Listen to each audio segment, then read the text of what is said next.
Hello, and welcome back. So last week we covered Red Samurai and Higgs and their little tussle that they had, and this week we're actually done with, I think, most of the Higgs stuff. So we're kind of moving on to some of the landscapes, some of the stuff with Sam and the ship and the beaches, and basically, you may have realized, I think this is the week that the videos will change.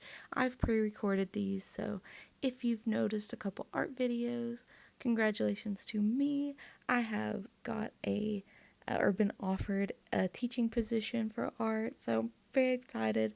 Trying not to forget how to draw with all the Death Stranding excitement. So if you see a couple of those videos mixed in, that's what's going on. I'm basically trying to do one Death Stranding, one art, but I know that the game is rapidly approaching, and I feel like at this point we've probably even had the May 8th interviews, so very excited. I hope it doesn't change the theories too much. All right, let's start.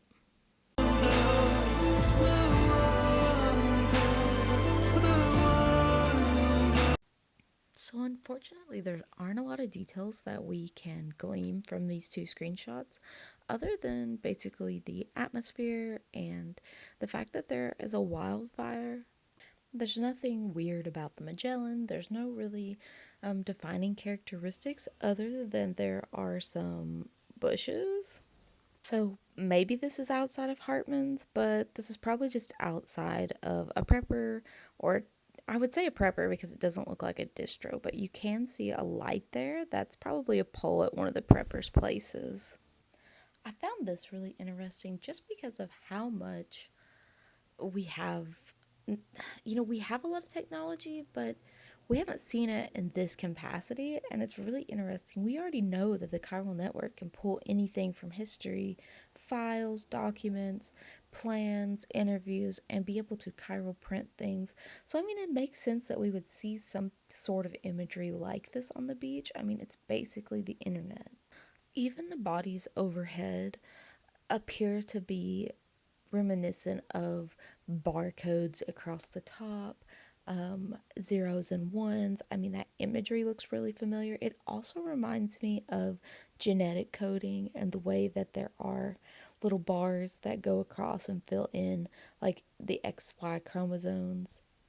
I also personally like that we're seeing this growth over these so called servers because that implies they've been here for a long time, or there's the beach is like trying to reclaim this area. You see that a lot on like boats that are left in harbors for too long. They'll end up growing like, I'm not really sure what they are. It's not, I don't think it's coral, but like mollusks or something is like on the bottom. You have to like chip them off and it can ruin your boat if they're there for too long. But my issue with that is that time isn't supposed to move on the beach.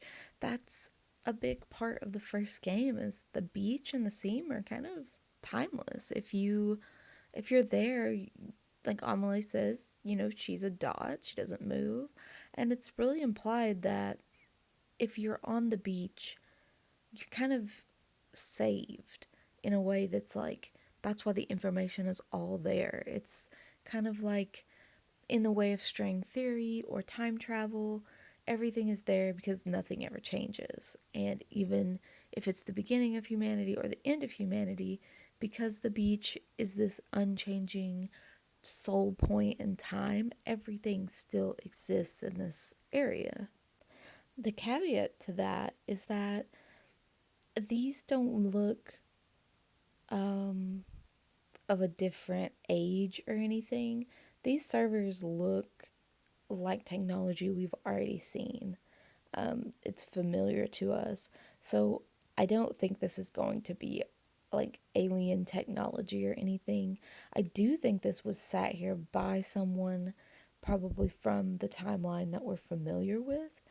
But my curiosity is in time travel, if you change something, there's the butterfly effect, and it changes everything prior, and it also changes everything before and after. And, it's if you change something, it has these like ripple effects. So, if these servers are placed recently, Does that also mean that they were placed long ago? Were they already waiting for us? How does the time work on the beach if time doesn't move?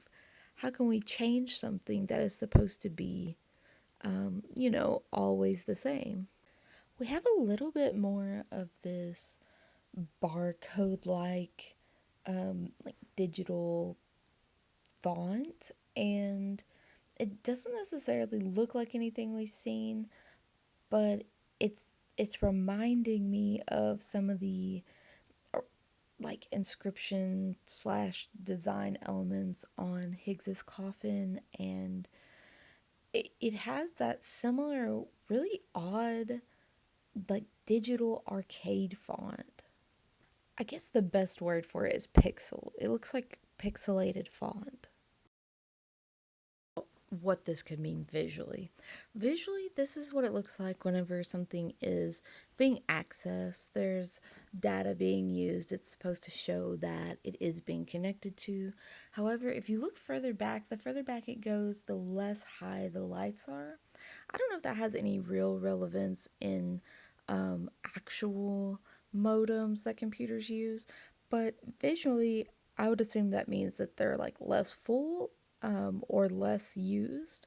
Maybe they're not at high capacity and the front ones are more load bearing. Another thought that I had whenever we saw all the bodies in the sky was that because the beach was maybe shut down, that they were somehow utilizing people's corpses, bodies, souls to power the chiral network. They were no longer just using babies. And if that is the case, that is a lot of dead people. But I think we know that there's like no one in the UCA. We have like 12 preppers who are literally like the whole place. We have the cities, and I think that's supposed to imply that that's where the major population areas are. But I mean, we're talking billions of people in the world, and if the Death Strandings happened over the world, there's got to be thousands and thousands of casualties. And I don't want to be too depressing because the world sucks right now. And it's really unfortunate that our favorite game kind of makes a comment on that. But, there was probably still wars going on when the Death Stranding happened. This is supposed to all be occurring in 2019. We know that there's always wars going on. And so when you consider all of those dead bodies and the fact that we have things like shared beaches on Cliff's Beach, I think it stands to reason that we could have a mass beach for things like that. People who have been victims, people who have died in wars, unclaimed bodies, unknown children. There are so many thousands and thousands and thousands of people who have died in the world that maybe this isn't so much the beach falling apart, but perhaps this is a beach where souls of similar nature go. We've been told by many of the characters that everyone has their own beach, but then we are introduced to the concept of a shared beach because of Cliff's Beach, of a shared fear or desperation, not being able to leave the battlefield. And then, of course, we have Neil's character who appears to be on a battlefield as well and will probably be in a similar beach situation. So I don't think it's too far off base to assume that these may be souls that maybe don't believe in anything and therefore they're in a soul resting place of peace, of nothingness. That could definitely be something that Hideo would like to comment on and might comment on. And if you were someone trying to steal power, resources, energy, you would want to go to a beach that has the most people or the most data to be refined. And I won't harp on it for too long because we really don't have a lot of anything to support this theory, but we know that Hideo is talking about AI, talking about technology, talking about should we have connected, and a big part of connection in technology is your data, your information, and we know this is not an ad, by the way. I'm not about to like give you an ad block ad, But we know that personal information and data is being sold constantly. That's a new e commerce for the world, and the most, not even privatized, but the most expensive thing you own is your information, because if people can sell that, they can make so much off of it. So if he takes that and he makes it into a metaphor here, it's very possible that these people are refining actual humans into data and energy in order to power whatever it is that they have. And I completely forgot that the whole crux of this argument, and the reason I even thought of it, is the strings versus the BT chords. The BT chord to me is going down into the ground and can literally be seen as a download. So they're literally, it's like, their bytes, their information, versus the strings that we're seeing on these people. Whenever you see they're coming from the sky, and to me it just feels like an upload metaphor. And then in the next clip we actually see Sam walks into a like high contaminated area, and he gets sucked upward, just like how Tomorrow is floating upwards after she's been saved from the cocoon. And I'm thinking that this is going to be some weird metaphor for like upload. And we're no longer fighting like these people that are kind of coming into our space. We're going into their space. So I don't know, just think about it.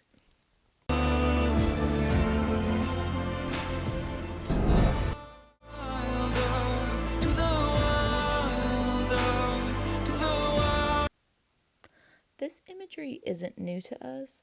We've actually seen something on a very small scale with Mountain Knot City, and we had to bring like the antimatter bomb and blow it up, and we basically clear up that little tar pit that was forming. And we also see something similar with the really large tar lake that we end up dying in order to cross, which is like wowzers. But I think it's very interesting the look and shape of this.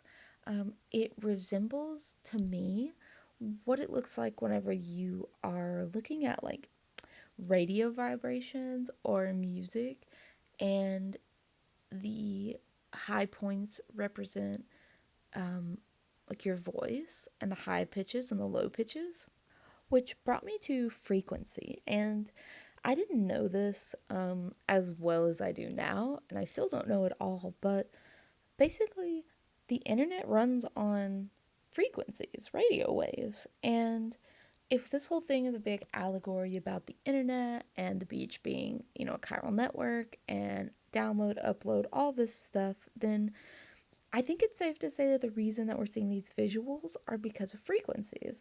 The higher the frequency, the more powerful, the more upload and download speed. Don't quote me on that. I'm not sure which one affects download and upload.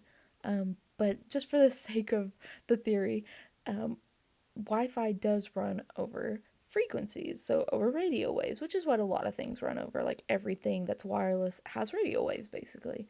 And they're measured in gigahertz, which when I started thinking about all the computer stuff, it made me think, okay, well, I already have some ideas about servers and gigabytes and terabytes and the Titans, and this just further encourages my thoughts on it.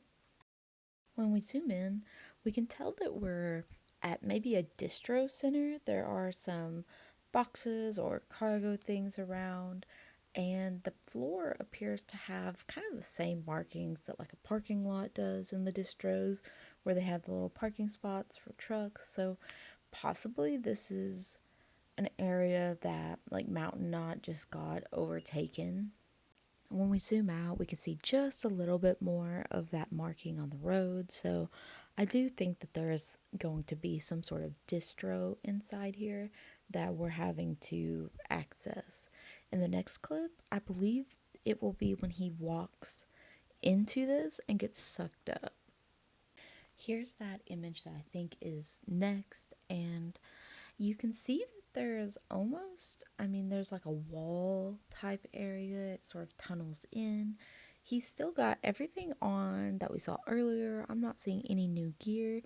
We don't have the BB pod on, and I've included a second photo that'll come up a little bit later that shows a little bit better his front, but he definitely doesn't have Lou on, which is odd because so far in all of the trailer shots, including the ones that come after this, he has a pod on. Whether it's Lou's pod or not, we don't know, but every single shot he is wearing a pod. So the fact that he doesn't have a pod on in this particular shot really confused me where it would go in the sequence. I ended up thinking that it would go near the end because I think that possibly, well, initially I thought that Higgs kept the pod for the Robo fight, but you can see when Red Samurai and Higgs are fighting that the pod has been placed back on Sam, so I don't really know where this part would go. I do see over at the left side of this image that you could see a little bit more of the shine, and the wall has closed behind him. And just like we talked about before with the whole upload download thing, all of the tar flies upward, which we know, or I took to know in the last game, was because it has kind of like anti gravity properties. But I'm not sure what that means for us in this game. What it might actually mean is that we're able to use these spaces, like we were able to walk through the glass. The occultists are able to walk through that water type atmosphere and come out somewhere else. And I'm wondering if this is an extension of that. And so this is the tar currents that we ride on in the ship, and that possibly we don't always need the ship. Like I said, it's weird that Lou's pod is gone when we know that it was on in all the other clips, but this may be closer to the end of the trailers and the game than I think it is, but I still think it can't be too late because I don't think he's shown us any of the end game, honestly. But yeah, so he goes upwards, he gets sucked up, and then in the next clip, we're able to better see what I think will be the environment that he enters into. I've been a big advocate that the Homo ludens actually live in the digital landscape. From the introduction of Death Stranding 1, when we see the Homo luden, that kind of welcomes us to the Koji Pro logo. We see he is in this sort of ocean like atmosphere, and a digital well jumps behind him and splashes onto the ground and breaks into a lot of digital pieces. Now, some people argue that the Homo Ludens and Koji Pro shouldn't be attributed to the game in any way because they are technically a separate entity, but I disagree and think that they're more linked than maybe Hideo wants us to know. I fully believe that Hideo is playing a long game here. He says that it's not Sam in the Homo Ludens suit, but then he creates a statue that has Norman Reedus inside it. He then later puts a skeleton inside the Homo Ludens suit and is like, yeah, this is the actual Homo Ludens. I think initially this game was going to play off of the Homo Ludens a lot more, and I also think initially that they thought that the Homo Ludens would make an appearance quicker. I actually believe that Death Stranding is going to have 3 games, and I could be so wrong because I know he wants to move on to other projects, but I think originally this game was meant to have 3 parts that represent the regular world, the beach, and the theme, and that the 3 games would be in those specific places. And we've kind of seen that with this. In the first game, we really heavily focused on connecting people in one place and got to know the world as Sam would have known it. And then we swiftly moved into just a taste of the theme in the beach, mostly through repatriation and Amoy. Now, in this game, we are getting a heavy dose of what I consider the seam.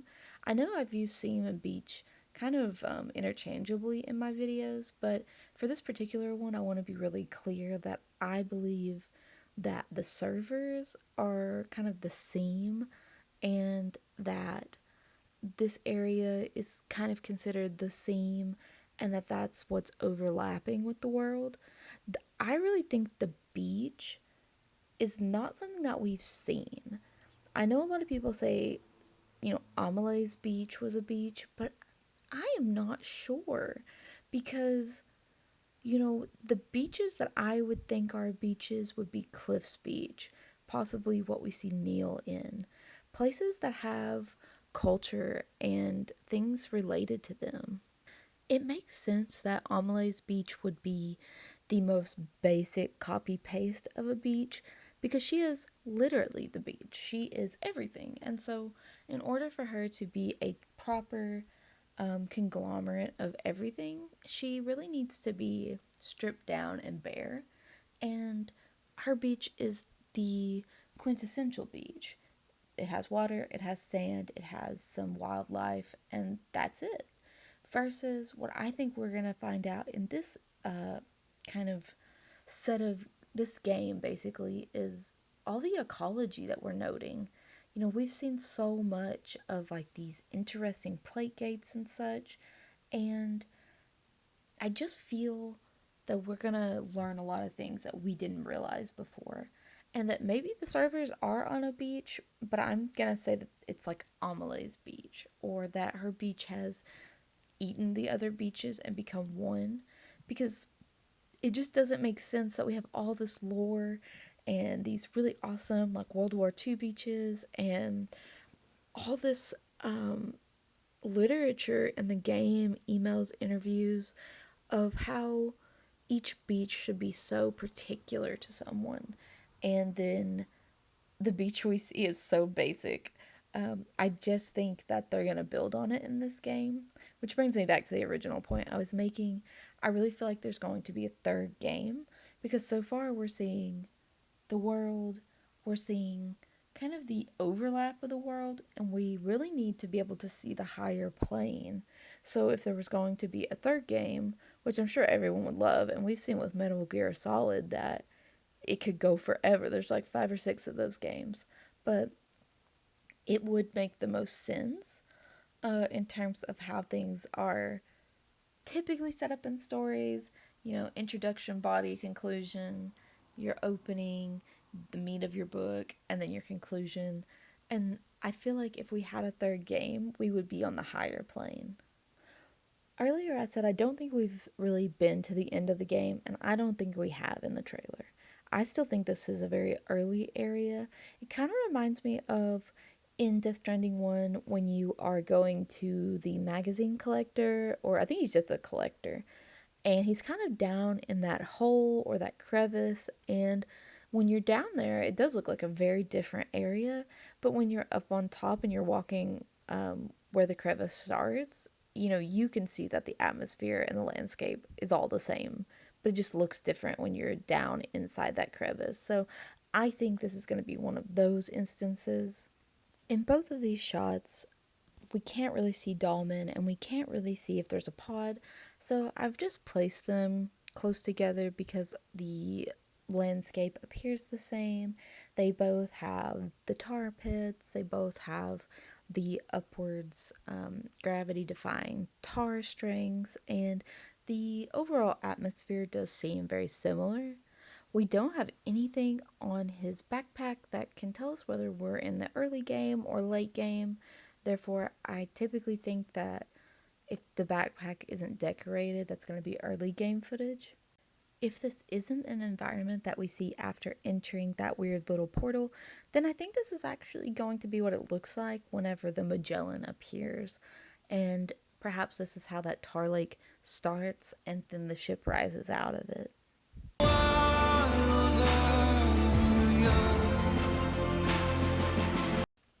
I think learning the lore behind these creatures will be very satisfying. They're odd because they are like, what do you call those, like sea worms? They look like they have sea worms coming out of them, I mean, it has a resemblance of a skull. We don't know if it's a skull at all, or if that's just like a play on that imagery that we already know of. We are literally looking death in the face, and its face is ugly.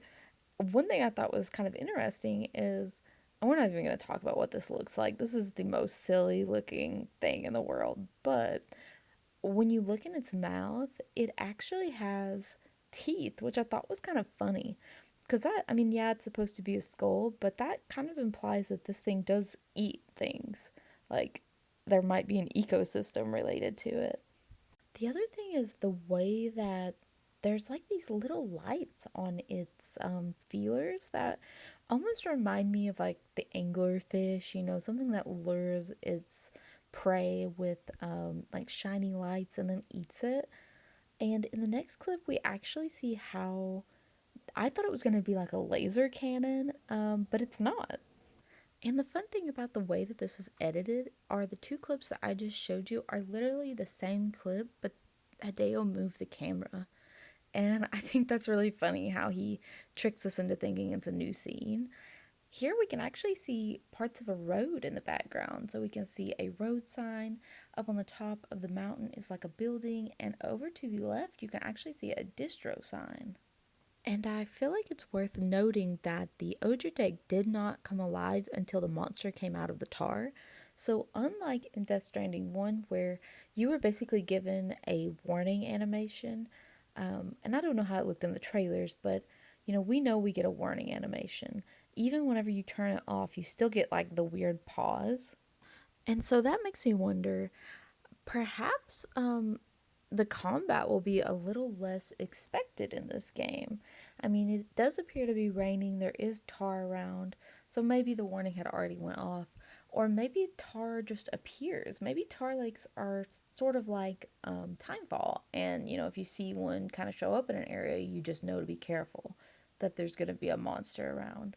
I just think that could be a cool addition to the game if there's some sort of mechanic where you don't always know, oh man, there's a spooky guy over there, which I will hate because I will be bad at it and I will die a lot. But up here on the right, I had circled what looks to be, another distro, something city like, but it also looks like an astronomer's what would you call that? Like an astronomy building place? The ones that are circular, that's what that looks like to me. So let me just kind of circle it one more time just so you can see. And you should tell me what you think it is or if you recognize it from any of the other clips. And then I forgot to mention that what's happening with the mouth is not that it's shooting like a laser at us, it is actually devouring the tar. It's creating like a little cyclone, sucking it into the mouth, and basically dragging our player forward. So that's weird. I don't know if that will like make it more powerful or something.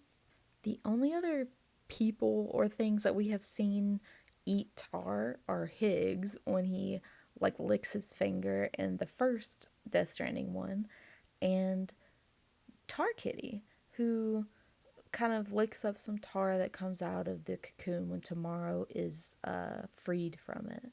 So we know that it has proteins. I wonder, will this heal it if it's sucking up tar? Will we have bosses that heal themselves as we're fighting? That would be insane.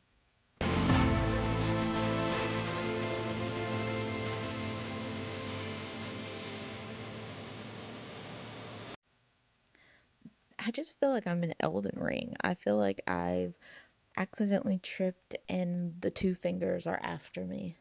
It would be so funny if, like, how we got a cyberpunk kind of crossover, if there was like an Elden Ring crossover, because these guys, I know they're supposed to be based on like probably like crabs and crustaceans and things like that, but they're so funny. They look just like the two fingers. So, speaking of evolution, let's talk about that for a second. We know with the Charles Darwin stuff and just like overall Death Stranding, there's a lot about extinction, evolution, survival, and one of the things that we know and that I've talked about prior is that everything is evolving to be like a crab. Crabs are just like so capable, and when things evolve and become better and more suited to environments, they literally become more crab like. So I don't think it's like out of the scope of ordinary or normal for these things to look like this. I do think it's funny that they kind of resemble the two fingers, but I think anything that has even remotely um, like finger like digits is going to have that hand symbology. And then, of course, we already know that Death Stranding loves their hands. So I think this was just a way that Hideo could marry those two things. Also, we know that, hands were one of the big reasons that we evolved the way we did. Opposable thumbs are what they always joke about sets us apart from everything else. And I think the interesting part about this creature is how it is, like, in a way, it's weird. It's like, it's kind of slug like, and it's using its fingers both as legs, as weapons, as sensing or sensory sort of input, I guess, because it doesn't appear to have eyes. The skull one at least had like eye cavities. And so I wonder, do they sense the same way that Higgs senses through his mask? Is there something like they can just see without seeing? I want to take note of the backpack here because the next clip is the same clip and he has a bunch more stuff on his backpack, which is kind of funny. So these are definitely same like same place, but like different playthroughs. This is also earlier footage compared to like the next clip, which I did think was fun because that does mean that the footage we were shown, this would be the first footage we were ever shown of this creature, and then the next footage we're shown, we get a different angle and we get to see that there actually is a BB pod with Sam. But focusing on this one just really briefly, the background's interesting. You have these like mounds of rock coming up. We can't really see anything right here that tells us where we are or if there's any like landmarks around really that we would recognize. But in the far back, I think it's odd that there's almost like you just see so many strings hanging down, and some of it's probably just timefall. And that's another thing that I'm really concerned about. I hope that the camera is not always going to have these water splotches. That's something we've seen throughout the trailer, and I am praying to the Lord that that is just a aesthetic choice because I'm going to be so irritated if I'm constantly trying to look past water droplets. Initially, I wondered if Hideo accidentally gave us too much by showing us this clip because it was one of the first things that I noticed. When it slashes its claws, there is chiralium that comes off and these gold sparks. But then I realized he probably wanted us to notice that connection and link it to something like Charlie and the sparks that we see on his character card. And there's just something so nasty about how these things look. They're just so, to me, it's just like a gross, like a grotesque. They're just such, they really are based in horror. And the way that they're going to connect to like the Magellan Titans, that just really bothers me deeply. I don't know why. I don't know if it's because I feel like I can see like their their muscle fibers like back there at the wrist. You can see these little things like kind of sticking out, and something about that is like very body horror to me. In the next clip we can actually see, I should say frame. In the next frame, we can actually see that the pod is on Sam. We can't tell if there's a keychain, if it has the sea anemone, if it's loose pod, we just don't know. We do see a lot of boots on his backpack, on his hook, so I'm thinking that the tar is going to take a toll on our clothing, just like before with the timefall. These clips show the gold that appears when these things slash through the air, and what I found really odd about it is, you know, it does follow the two nail beds that we can see, but then it gets to a certain point, and all of a sudden, out of the ground comes like 5 gold marks. And I don't understand where those come from unless it's telling us that these slashing motions also explode at some point. I thought it was interesting though when it slashes, it looks like a BT cord, but it has a gold chiral string in the middle of it. So I'm actually curious, are these creatures going to be of both worlds? And if they are, could these weird creatures that we're fighting be like BBs? And I know that's a crazy thought, but my main thought when I saw the giant Magellans, or Titans, whatever you want to call them, my first thought was, oh my gosh, that's probably what the BBs turned into. Like, they probably have just been here, like, growing and devouring, and maybe these are the ones that failed and are just, like, have just been lost on the beach. But I don't know. I really hope not because that would just be tragic. But I can't understand why they would have the imagery of both a BT cord and this chiral energy that usually appeared after the defeat of a BT. We see more of those sparks and kind of emoji like sparkles, the gold little sparkles.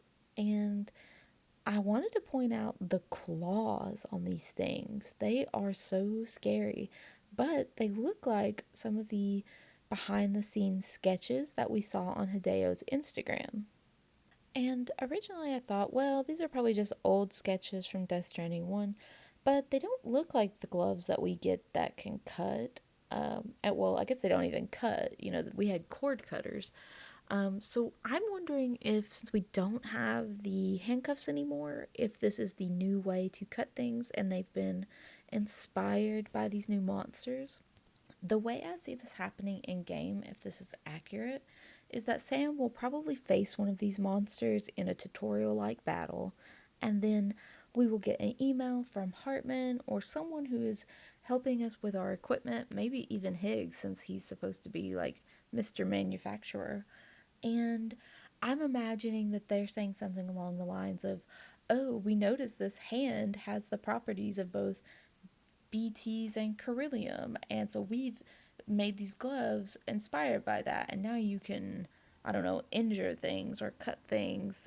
Or these work really good when you're in the beach area.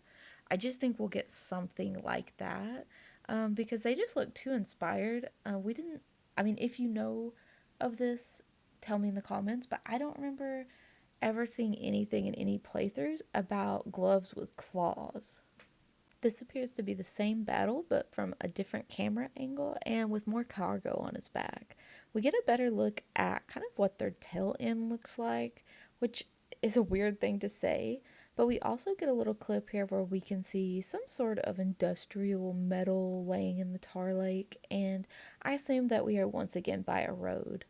What it makes me think is that we know that there's going to be a lot more things that are destroyed in this game. He kind of mentioned that in some interviews, and I've been thinking everybody hated the roads in the first game. I mean, we liked using them, but they were really difficult to build. They took a lot of materials. And I'm wondering if maybe roads won't be so difficult to rebuild in this game, and maybe there's going to be more ways to travel. It did seem like it would be much easier to travel off road because of the flat nature of a lot of the areas we've seen.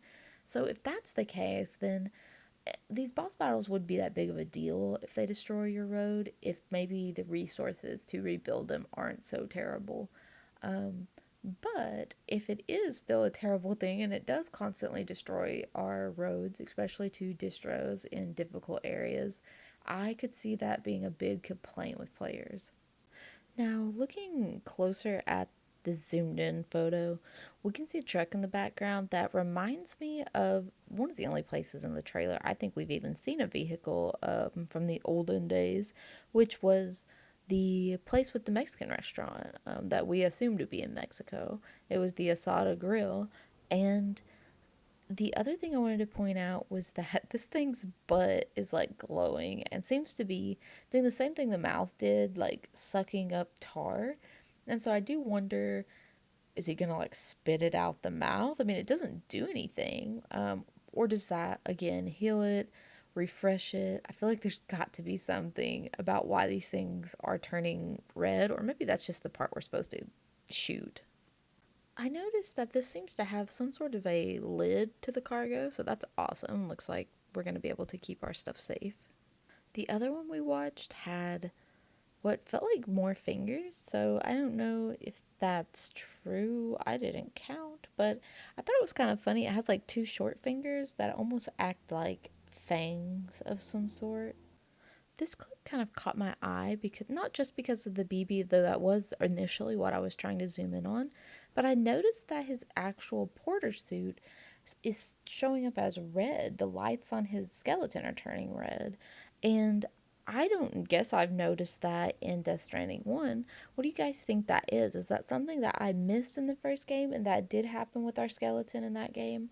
Or is this a new way to show us like that we're taking damage? I know that things would go red whenever your weapons were no longer able to be used, but this seems different. Now, I'd like to point out on this that I was able to see the sea anemone keychain, so we can assume that this is Lou's pod. And the thing about the baby in this pod is that it never moves in any of the clips. It stays exactly the same, just like how Higgs's used to be, which makes me wonder. We see a clip of Lou kind of appearing as like a chirogram almost, and if this is Lou, she's obviously back to her BB 28 week size.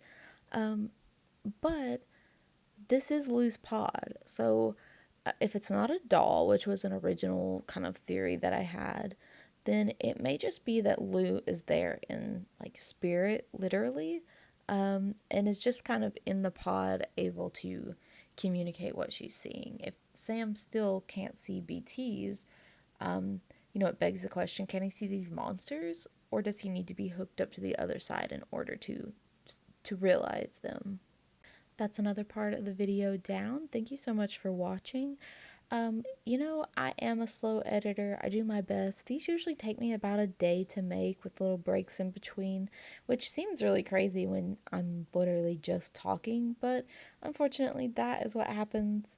And if you like these videos, feel free to like, subscribe. There's about 6 more that are coming, and then we'll have the trailer completely done. I went ahead and cut up the footage and have it prepared for when I can find time to work with it. But until then, I'll see you in the next video. Bye!